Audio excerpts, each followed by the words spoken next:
Now that we have our internal DNS working, we need to maintain our DNS records so that they can be accurate and reflect our internal server. Welcome back to DK's Lab. This is your boy DK, and today we are going to talk about how to maintain our internal DNS records, since now we have our internal DNS setup already complete. If you remember, we did set up our primary DNS using bind 9 DNS on Ubuntu, and we also did our installation and configuration for secondary DNS using on Debian using the same bind 9 DNS. So I'm going to put links to those videos on the description of this video down below. Without any further ado, let's go and get started. One thing I would like to point out is when you were setting the secondary DNS and completed, we did a configuration to link our Pi-hole, which is our main network DNS, so that any request that is specifically internal to our subdomain, which is local.dkslab.com, it can direct those queries to our internal DNS, that is our primary bind 9 and our secondary bind 9 in case our primary is not up. And the configuration we did set was on etc DNS mask.d, and the name of that file was 05 local.conf.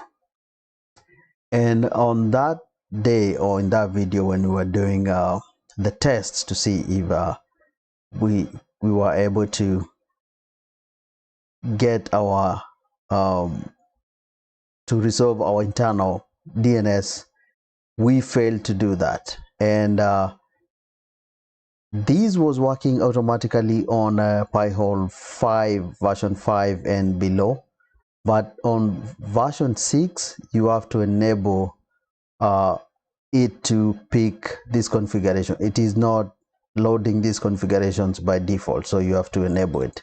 And to do that, you have to go to settings, go to all settings, and at the DNS you come to miscellaneous on all settings, and down below you are going to find did I miss it, this configuration, misc miscellaneous.etc.dnsmask.d, and you're going to enable it and save that configuration. And once you enable that, you'll be able to ns lookup your local DNS. Let me show you that working. So this is my machine which I'm using. I'm going to do ipconfig/all, and as you can see here, my DNS is set to 7.2, which is our Pi-hole instance here. And let me do a CLS. I'm going to ns lookup, I think I had that on ns lookup ns1.local.dkslab.com, and once I do that, you see I'm getting a response. The name is this one, and I'm getting the IP address, which is 7.3. If I do ns2, we're supposed to get 9.3. let's see, and yep, that's what we're getting. And if you remember, we had another server that was Simba, and it's 20.2. So yes, up to that point now that's working with that address. Let's go and see how do we maintain these records on our bind 9 DNS. So on bind 9 primary DNS, to maintain the DNS records, these are the files we need to modify. So the first file is your forward zone, which is the file starting with db, then your server domain, and the second file is the one for the reverse records. So those two zones, we have to maintain them anytime we have a new server, we have to make sure we add it on both these files. One thing we need to remember is always increment the value of the serial. Always increment the value of the serial, because that is the only way our secondary DNS will be able to request those updates from our primary DNS. Now on the secondary DNS, on both of these servers, the other file you need to modify is the conf.options, and these will happen if you're using let me open this one. If you on your ACL you're not using networks, for example the 10s, which are networks, if the machine you added does not belong on these networks, the same way like we have the .7 and .9 is not a network, we're adding a single IP address, then make sure you add that IP address on this file, and that way when you add it to the zones it will be reflected. So without any further ado, let's go and try to make changes to these files to update record. So let's start with adding our forward zone, and for this one we are going to add our pi hole, which was and I already have our pi hole 1 here added, so I don't need to add that one. But this is the process. If you have any machine, you just come and add it on the A records, the subdomain you want to give it, which is the name, then the subdomain we're using, put the IP address. If it's a CNAME, for example, if for example when we are going, after we install Portainer, we are supposed to come and add a Portainer here, Portainer, and we're gonna use .local.dkslab.com and the type is going to be internet, and it is a CNAME, and the CNAME is referencing the same server, which is simba.local.dkslab.com,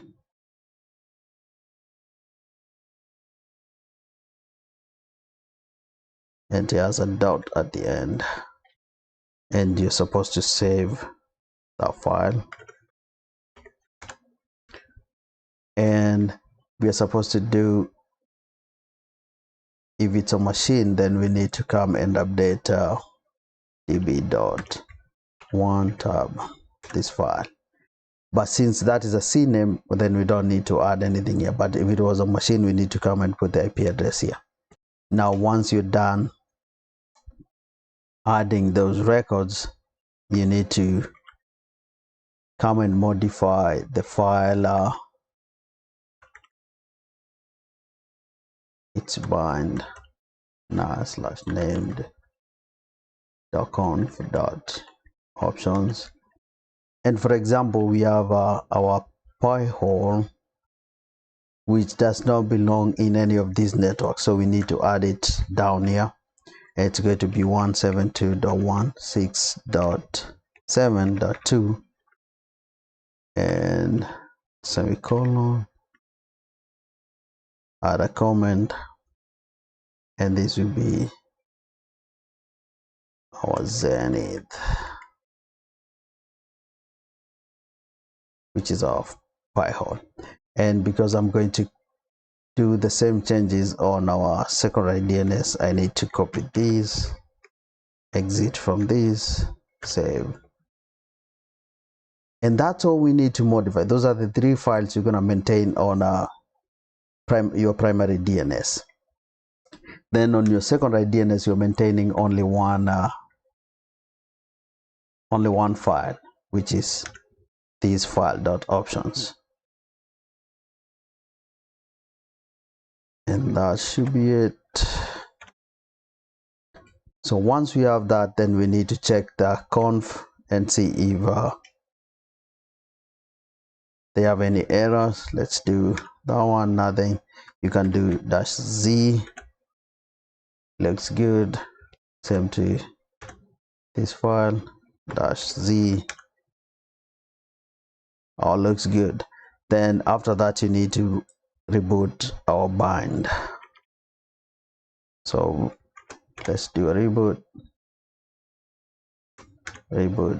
and then we can check status of this. It wasn't. There we go. It should be running. And one thing you will note is I forgot to increment this file. So let's go ahead and make changes. And we are only going to change this one and put today's date, which is 21st. So this,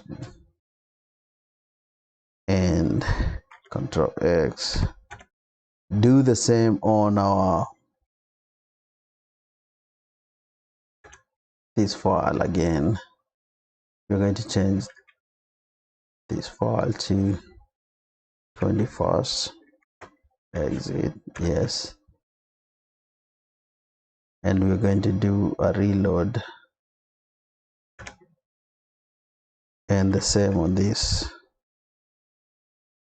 Control C, clear. Let's do a reload, and we're gonna do a status here, and we should be able to see the zones have been transferred on the March 21st. This is the date, and if you look at the serial number is 21st on here. So for secondary DNS to check for updates, you have to update the serials on these files. And it's possible to forget. As you can see, I almost forgot to make those changes, but once you come and check the status, you're gonna see the date of the transfer. The one that was before this, the date was on I don't know whether it can load up here. The dates were on March 20th, last update. So that's how I noted that there were no transfers done today. And that's all you need to do to maintain your DNS records. Remember, on primary you have to edit 3 files: the conf.options, your forward zone, and your reverse zone. And always remember to increment the value of the serial. Then on your secondary DNS, you only need to modify the config, the conf.options, and reload your bind 9. And that's all you will be doing every time you introduce a new service or you introduce a new server to your network. You have to make all those changes, and that way you can be able to access your services using your new domain name. And to show you it's working, remember we updated the Pi-hole settings on the DNS, and I included it on the options, conf.options files, because it was already on the forward and reverse zones. Now I'm able to access my Pi-hole setup using the domain name, and I can log in. Yeah, so that's how you're going to be adding your new services or hosts to your DNS records. So thank you for watching. If you're new here and you found this video helpful, please go ahead and subscribe, share, leave your questions in the comments below, and thank you so much. See you on the next one. Bye bye.